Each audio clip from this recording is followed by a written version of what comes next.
warahmatullahi wabarakatuh. Lama tidak jumpa dengan Mata Bicara. Kali ini saya akan menarasikan dari buku yang saya tulis dan masih belum lengkap dalam judul Kitab Mari Bergaul. Dalam catatan kelima, saya mengajak sebuah perenungan dalam maksud memaknai, memahami pergaulan antar teman. Dengan judul marilah kita berlatih berbagi dalam ikatan pergaulan. Catatan-catatan ini berangkat dari pengalaman dan bahkan 1-2 saya alami maupun cerita-cerita dari teman-teman. Berbagi adalah sesuatu kegiatan jiwa rohani yang harus dilatih. Sangat tidak mungkin orang mau berbagi, termasuk mau bersedekah jika tidak pernah melatihnya sejak awal. Saya temui beberapa teman yang bahkan saya sebut ahli sedekah yang selalu berbagi pada teman-teman lain, khususnya yang duafa.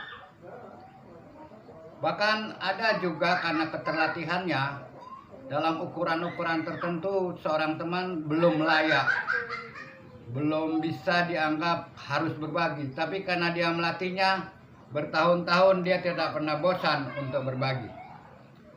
Cerita ketika saya tinggal di daerah Tangsel harus naik KRL komuter karena salah waktu saya tertinggal dan tidak ada lagi jadwal KRL.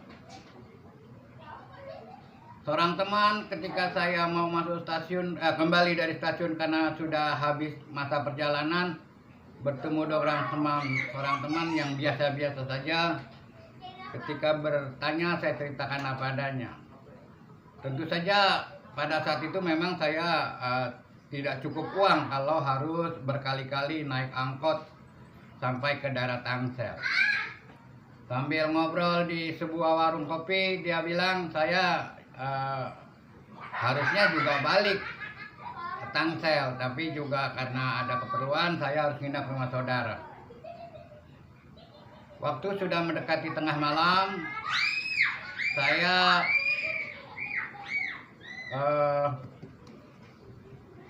akhirnya berpisah dan mengatakan pada teman saya harus berangkat. Enggak lama saya berpisah, dia masukkan uang ke kantong saya yang cukup untuk naik beberapa kali angkot sampai ke rumah. Teman saya ini biasa saja, penghasilan tidak seberapa, kegiatannya pun hampir tidak menghasilkan uang yang banyak. Menurut teman-teman lain dan saya merasakan bahwa dia memang sudah terlatih untuk berbagi. Ini catatan pertama bahwa saya terpukul, bahwa saya belajar hikmah dari kehidupannya. Dalam keadaan yang pas-pasan saja dia mau berbagi dan saya alhamdulillah selamat sampai di rumah. Orang-orang atau teman-teman kita yang seperti ini amat sangat jarang sekali. Apalagi kalau pas-pasan, paling-paling ya sekedar bagi kopi dan rokok. Di suatu ketika saya belajar lagi dengan seorang senior di HMI yang juga kelihatannya selalu ingin berbagi dalam kapasitas dan kemampuannya. Cerita ini terjadi ketika sang senior ini ingin berbagi kepada teman kita, tapi ada beberapa orang. Mungkin dalam perhitungannya uang yang akan dibagikan kepada teman ini tidak cukup untuk banyak orang. Dengan gaya, dengan polanya, modusnya, dia bilang, "Din, aneh kan tempo hari punya utang main itu 200.000 ya waktu buat naik taksi. Kebetulan ada nih duitnya, aneh balikin ya." Langsung dikasih kepada si Muhyiddin. Jadi ternyata yang penting adalah keinginan untuk berbagi, keinginan untuk bersedekah pada teman-teman yang masih duafa. Dia tentu saja mengukur diri sementara mengklasifikasi bahwa Muhyiddin adalah yang paling duafa di antara teman-teman duafa. Sementara juga uangnya terbatas. Saya sangat meyakini senior saya ini sangat terlatih dan berkeinginan, karena beberapa kali beliau juga sering berbagi dalam sebuah kegiatan sekedar ongkos pulang hingga 10 orang. Dan ini catatan-catatan pergaulan yang hilang, yang tidak muncul dalam hati jiwa teman-teman, ya khususnya mereka yang berpunya tentunya. Tapi karena tidak terlatih, dia tidak akan mau berbagi karena merasa kurang dan berkurang uangnya kalau dibagi-bagi. Dalam kehidupan beragama tentu saja Islam mengajarkan sedekah itu utama.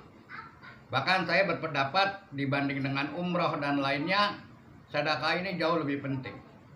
Sehingga kalau umroh seringkali menunjukkan eksistensi kedikdayaan duniawi sehingga bisa berkali-kali, tapi dia tidak mampu atau tidak bisa atau tidak mau berbagi.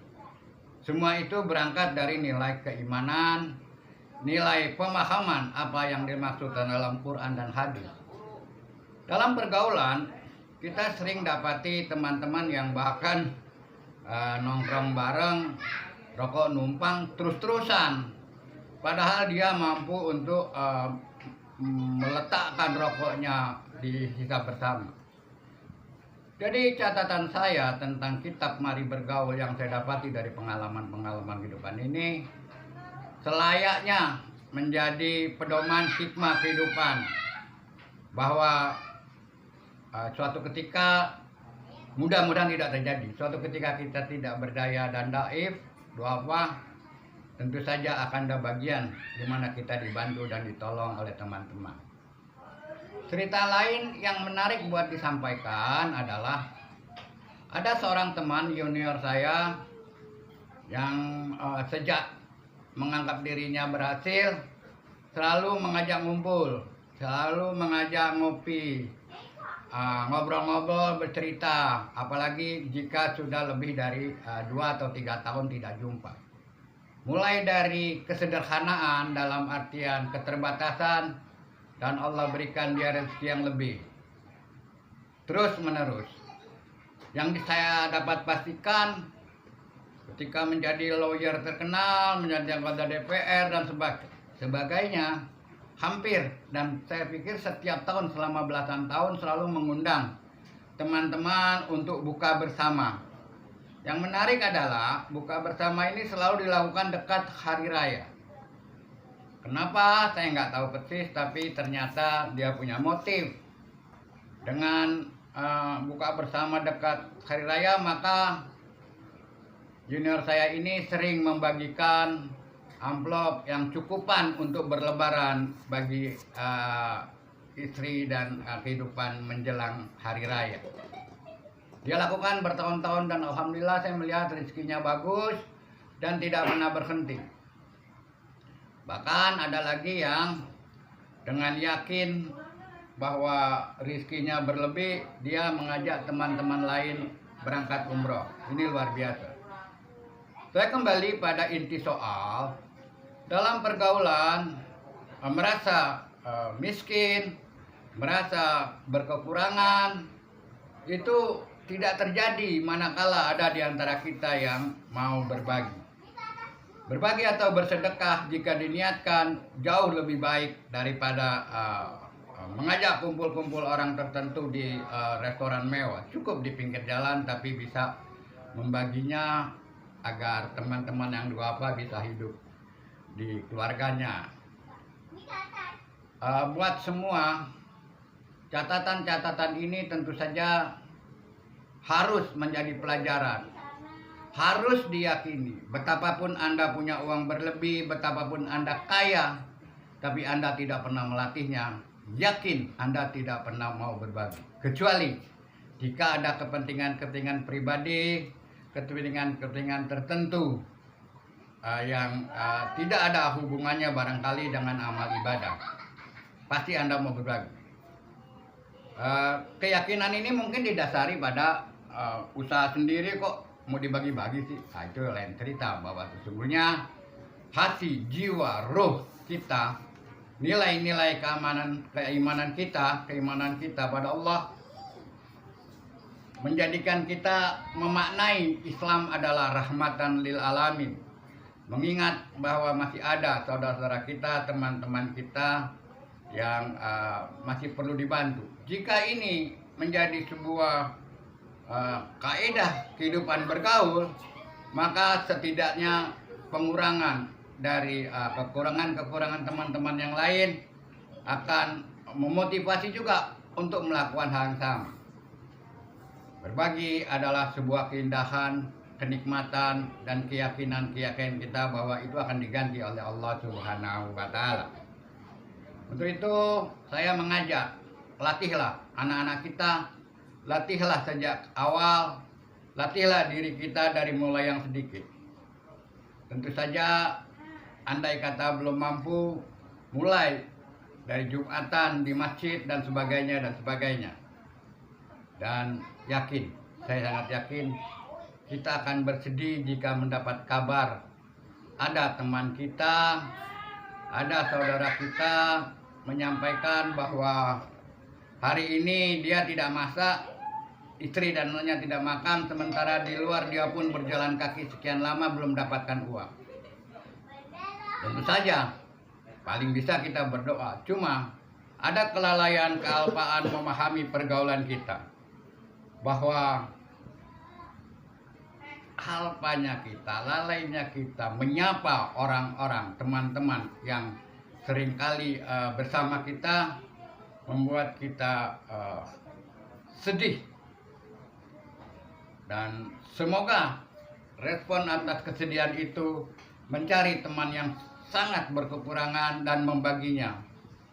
Sungguh lebih baik jika kita membagi pancingan bukan ikan, dan itu membuat hidup kita tenang, membuat hidup kita bahagia, bahwa sesungguhnya yang kita bagikan adalah bukan punya kita, tapi punya Allah dan diperintah oleh Allah dan Rasul. Baiklah, buat semua, kita berharap bersedekah dan berbagi harus dilatih terus-menerus, sehingga kita akan menjadi orang yang selalu cukup tanpa ukuran harta, tanpa ukuran nominal. Terima kasih, jangan lupa like and subscribe.